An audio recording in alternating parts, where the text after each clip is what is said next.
আসসালামু আলাইকুম, সবাই আশা করি ভালো আছেন। আমি একটা ধানের ক্ষেত করছিলাম, আপনারা অনেকেই জানেন। ওই ধানগুলো আমি নিয়ে আসছিলাম, একটা ভিডিও দিছিলাম। তো ওই ধানগুলো লওয়ার জন্য এখন এই মেশিনটা নিয়ে আসছি। আর এখানে আমার কত টাকা খরচ হয়েছে আর কত টাকা লাভ হয় সেটা আপনাদেরকে একটু হিসাব করে দিই।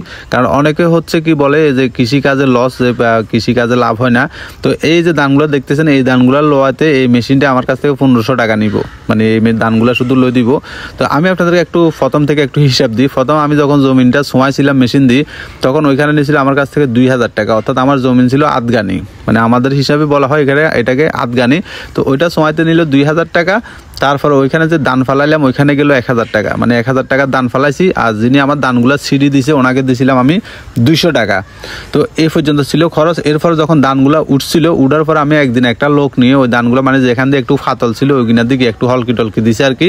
তো ওনারা দিলাম 500 টাকা, মানে আমার খরচগুলো হিসাব করতেছি আর কি।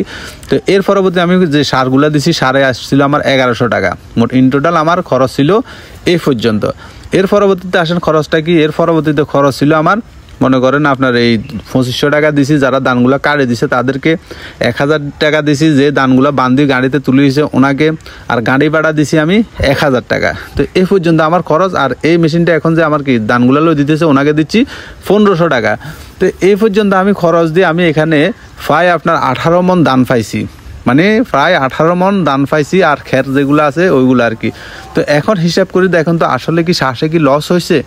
আমার মনে হয় না শ্বাসে লস হয়েছে। আর বর্তমানে এখন মানে খেরের যে দাম, মানে আপনি দান যাই হোক না কেন, খেরের যে পরিমাণে দাম আমাদের এদিকে, মানে দেখা যায় যে প্রতি গন্ডা 1000 টাকা করে খের বিক্রি হয়। তাহলে 1 গন্ডা জমিনের খের যদি 1000 টাকা করে বিক্রি হয়, আপনি যে মানে ফসল করার সময় যে খরচগুলো হয়েছে, আমার মনে হয় ওই খরচগুলোতে আপনার যে খের আছে ওইগুলা বিক্রি করলে কি খরচ উঠি আরো মানে বেশি হয়ে যায়।